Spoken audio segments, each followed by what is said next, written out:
Salut à tous, c'est François Rousseau. Si vous êtes passionné par les voitures, vous êtes au bon endroit. Continuez à regarder, on va entrer dans le vif du sujet.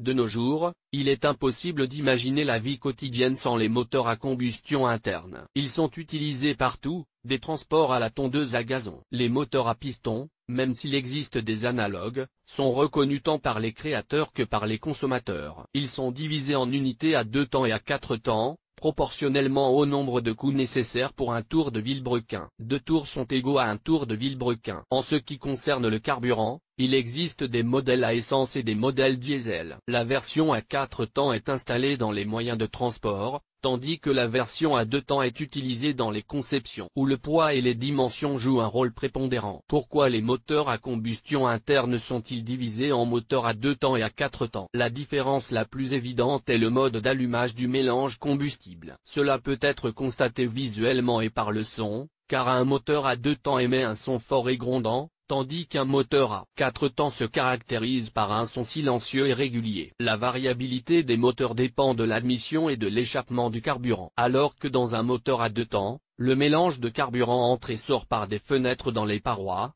dans un moteur à 4 temps, ce processus s'effectue par des soupapes. Par conséquent, un moteur à 4 temps est reconnaissable à sa distribution, car il est équipé d'un boîtier d'arbre à cames avec une poulie fixée au-dessus de la culasse. De plus, l'arbre à cames inférieur comporte les tiges de la commande des soupapes qui s'étendent jusqu'à la boîte à soupapes. En outre, les soupapes du moteur à 4 temps se trouvent sur le dessus du cylindre. En revanche, le deuxième type de moteur a un embranchement, échappement, et se trouve en bas du cylindre. Il arrive également qu'au sommet du moteur à 2 temps se trouve uniquement le contact de la bougie. Particularité du fonctionnement d'un moteur à 2 temps. Il a été mentionné précédemment que la principale différence entre ces deux moteurs est le mode de combustion. Le processus utile d'un moteur à 2 temps comprend 2 phases, la compression de la course de travail et sa détente. Alors que dans les moteurs à 4 temps, l'arrivée du carburant et l'évacuation des gaz se font alternativement dans les cycles, les moteurs à 2 temps le font en même temps que la compression et la détente. Le piston change de position, passant de la position inférieure à la position du point mort après avoir fermé le clapet d'air, par lequel le mélange air-carburant pénètre dans le cylindre puis dans le compartiment d'échappement. Il commence à se comprimer. Parallèlement, la chambre du vilebrequin récupère la raréfaction, ce qui consomme le carburant portion par portion. Lorsque le piston s'approche du point mort TMT, la bougie d'allumage produit une étincelle qui enflamme le mélange. En conséquence, des gaz sont produits, ce qui déplace le piston vers le bas et fait tourner le vilebrequin. Lire aussi, quelles peuvent être les conséquences du versement de gazole dans un moteur à essence? La pression dans la chambre du vilebrequin elle-même augmente considérablement, ce qui comprime le mélange liquide. Les gaz d'échappement s'échappent dans le silencieux lorsque le joint du piston touche le clapet d'air. D'autres déplacements ouvrent le clapet et le mélange combustible est poussé dans le cylindre sous l'effet de la pression. Le cycle recommence lorsque le piston revient au point mort bas. Schéma d'un moteur à 4 temps. L'essence du mécanisme du moteur à 4 temps réside dans l'augmentation du nombre de phases et l'implication des soupapes. Ainsi, le cycle de travail d'un moteur 4 temps à carburateur se déroule en 4 étapes. Outre la compression et la détente, il y a également l'admission et l'échappement. Avec l'admission, le piston se déplace de VMT à NMT. À ce moment, les cames de l'arbre à cames permettent au liquide combustible de pénétrer dans le cylindre. La course de retour du piston comprime le fluide et augmente sa température. Avant la compression proprement dite, les bougies produisent une étincelle qui enflamme le mélange. Le mélange brûle et produit des gaz combustibles qui poussent le piston vers le bas. Lorsque le piston est dans sa position la plus basse, la soupape d'échappement s'ouvre. Le piston pousse les gaz hors du cylindre en remontant. C'est ainsi que se déroule le troisième temps, l'échappement. Lorsque la soupape atteint le PMH, elle se ferme et le cycle recommence depuis le début. Quel est le moteur le plus puissant? Si l'on considère des cylindres de même taille et une vitesse d'arbre égale, la puissance théorique d'un moteur à 2 temps est 2 fois plus élevée que celle d'un moteur à 4 temps. Cela est dû au fait que le nombre de cycles de fonctionnement d'un moteur à 2 temps est plus élevé. Mais si l'on tient compte du fait que la course du piston pour l'expansion n'est pas entièrement utilisée, que les gaz résiduels sont moins bien libérés du cylindre et qu'une partie de la puissance produite sert à la purge,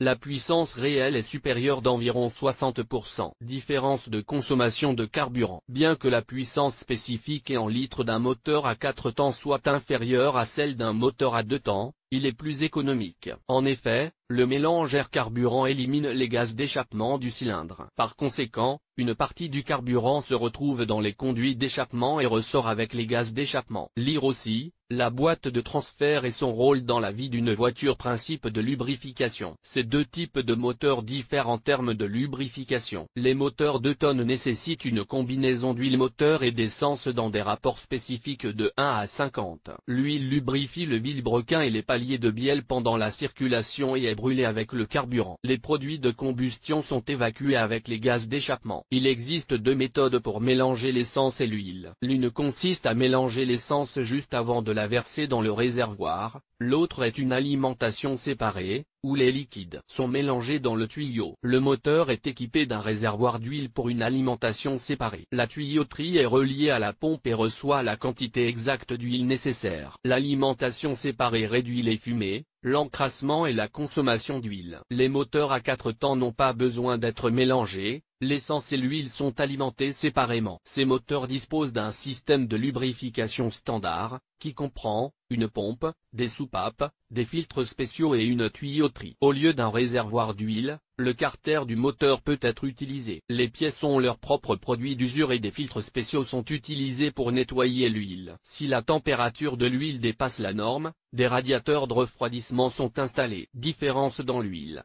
La différence essentielle entre la lubrification d'un moteur simple et celle d'un moteur secondaire est que l'huile d'un moteur à 2 temps est diluée dans l'essence et finit par brûler avec le mélange. Si l'on considère la variante à 4 temps, elle évite à tout prix la pénétration de l'huile dans les chambres destinées à la combustion du carburant. La conclusion qui s'impose est que pour le moteur à 4 temps, on utilise de l'huile, qui possède toutes les propriétés lubrifiantes pendant longtemps, et que pour le second, il est important qu'après l'huile, il n'y ait pas de suie et qu'elle soit complètement brûlée dans le mélange avec le carburant. Par conséquent, les moteurs à 2 temps et à 4 temps sont différents à bien des égards, tant au niveau du principe de fonctionnement que des particularités d'utilisation. Posez vos questions dans les commentaires et partagez votre opinion.